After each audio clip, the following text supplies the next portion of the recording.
ಈಗ ದೆಹಲಿಯ ಸುದ್ದಿಯೊಂದನ್ನು ನೋಡೋಣ. ದೆಹಲಿಯ ಸಾಹಿಬಾಬಾದ್ನಲ್ಲಿ ಮದುವೆಯೊಂದು ನಿಶ್ಚಯವಾಗಿತ್ತು. ಬಹಳ ಗ್ರ್ಯಾಂಡ್ ಆಗಿ ಮದುವೆ ನಡೀತಾ ಇತ್ತು. ಎಲ್ಲವೂ ಕೂಡ ಶಾಸ್ತ್ರೋಕ್ತವಾಗಿ ನಡೀತಾ ಇತ್ತು. ಮದುವೆ ಮಂಟಪದಲ್ಲಿ ವರನ ಕಡೆಯವರು, ವಧುವಿನ ಕಡೆಯವರು ಎಲ್ಲರೂ ಕೂಡ ಬಂದಿದ್ರು. ಆದರೆ ಈ ಮದುವೆ ಶಾಸ್ತ್ರ ನಡೀತಾ ಇದ್ದಂತಹ ಸಂದರ್ಭದಲ್ಲಿ ಮದುವೆ ಗಂಡು ಪದೇ ಪದೇ ವಾಶ್ರೂಮ್ಗೆ ಎದ್ದು ಹೋಗ್ತಾ ಇದ್ದ. ಯಾಕೆ ಪದೇ ಪದೇ ಹೋಗ್ತಿದ್ದೀರಾ ಅಂತ ಪ್ರಶ್ನೆ ಮಾಡಿದಾಗ ಆತ ಯಾವುದೇ ಉತ್ತರವನ್ನ ನೀಡ್ತಾ ಇರಲಿಲ್ಲ. ಇದರಿಂದ ಅನುಮಾನಗೊಂಡಂತಹ ಹೆಣ್ಣಿನ ಕಡೆಯವರು ಆತನನ್ನ ಫಾಲೋ ಮಾಡಿದ್ದಾರೆ. ಹಾಗೆ ಫಾಲೋ ಮಾಡಿದಾಗ ಅಲ್ಲಿ ನಡೀತಾ ಇದ್ದಿದ್ದನ್ನ ಕಂಡು ಬೆಚ್ಚಿ ಬೆದ್ದಿದ್ದಾರೆ. ಕೊನೆಗೆ ಕ್ಲೈಮ್ಯಾಕ್ಸ್ ಏನು ಆಯ್ತು ಅಂತಂದ್ರೆ ಆ ಮದುವೆ ಮುರಿದು ಹೋಗ್ಬಿಡ್ತು. ಇಷ್ಟಕ್ಕೂ ಆ ಮದುವೆಯಲ್ಲಿ ಆಗಿದ್ದೇನು ಅದರ ಡೀಟೇಲ್ಸ್ನ ನೋಡ್ತಾ ಹೋಗೋಣ.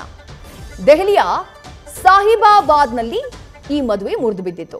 ಏನಾಯ್ತು ಅಂತ ನೋಡೋಣ. ಗಾಂಧಿನಗರದ ನಿವಾಸಿ ಅವಿನಾಶ್ ಎಂಬಾತನೊಂದಿಗೆ ಯುವತಿಯ ಮದುವೆ ನಿಶ್ಚಯ ಆಗಿರುತ್ತೆ.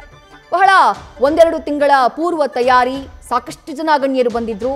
ವರಮಾಲಾ ಕೂಡ ಅಂದ್ರೆ ಹೂವಿನ ಹಾರವನ್ನ ಬದಲಾಯಿಸಿ ಆಗಿತ್ತು. ಆದ್ರೆ ಮದುವೆ ಮಂಟಪದಲ್ಲಿ ಎಲ್ಲ ಶಾಸ್ತ್ರಗಳಾಗ್ತಾ ಇದ್ದಂತಹ ಸಂದರ್ಭದಲ್ಲಿ ಮದುವೆ ಗಂಡು ಅವಿನಾಶ್ ಪದೇ ಪದೇ ನಾನು ವಾಶ್ರೂಮ್ಗೆ ಹೋಗ್ಬೇಕು ಅಂತ ಹೇಳಿ ಎದ್ದು ಹೋಗ್ತಾ ಇದ್ದ. ಒಂದೆರಡು ಬಾರಿ ಹೋದಾಗ ಏನು ಅನ್ನಿಸ್ಲಿಲ್ಲ. ಆದ್ರೆ ಪದೇ ಪದೇ ಆತ ಹೋಗೋಕ್ ಶುರು ಮಾಡಿದ್ನಲ್ಲ, ಹುಡುಗಿ ಸೇರಿದಂತೆ ಹುಡುಗಿ ಕಡೆಯವರಿಗೆಲ್ಲ ಅನುಮಾನ ಮೂಡುವುದಕ್ಕೆ ಶುರುವಾಯಿತು. ಯಾಕಂದ್ರೆ ಅವನು ವಾಪಸ್ ಬಂದಾಗ ವಿಚಿತ್ರವಾಗಿ ವರ್ತಿಸ್ತಾ ಇದ್ದ. ಸರಿಯಾಗಿ ನಡೆಯೋದಕ್ಕೂ ಕೂಡ ಆತನಿಂದ ಸಾಧ್ಯವಾಗ್ತಿರ್ಲಿಲ್ಲ. ಏನಾಯ್ತು ಅಂತ ಕೇಳಿದ್ರೆ ವರ ಯಾವುದೇ ರೀತಿಯಾದಂತಹ ಉತ್ತರವನ್ನ ಕೊಡ್ತಿರ್ಲಿಲ್ಲ. ಈ ಸಂದರ್ಭದಲ್ಲಿ ಮೊದಲಿಗೆ ವಧುವಿಗೆ ಅನುಮಾನ ಬರುತ್ತೆ.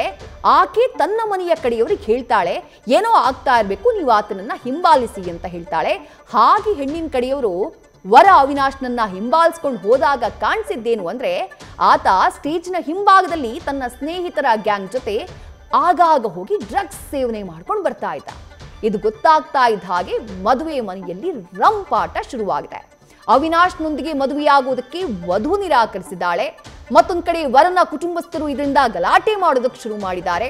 ಕೂಡಲೇ ಪೊಲೀಸರಿಗೆ ಕರೆ ಹೋಗಿದೆ. ಗಲಾಟೆ ಜಾಸ್ತಿ ಆಗ್ತಾ ಇದ್ದಂತಹ ಸಂದರ್ಭದಲ್ಲಿ ವಧುವಿನ ಕುಟುಂಬಸ್ಥರು ವರನ ಕಡೆಯವರು 10 ಲಕ್ಷ ಹಣಕ್ಕೂ ಕೂಡ ವರದಕ್ಷಿಣೆಗೂ ಕೂಡ ಬೇಡಿಕೆಯನ್ನ ಇಟ್ಟಿದ್ರು ಅಂತ ಹೇಳಿ ಆರೋಪವನ್ನ ಕೂಡ ಮಾಡಿದ್ದಾರೆ. ಈ ಎಲ್ಲ ಗಲಾಟೆಗಳ ಮಧ್ಯೆ ಅವಿನಾಶ್ ಹಾಗೆ ಆ ವಧುವಿನ ಮದುವೆ ಬಹಳ ಅದ್ದೂರಿಯಾಗಿ ನಡಿಬೇಕಾಗಿತ್ತು.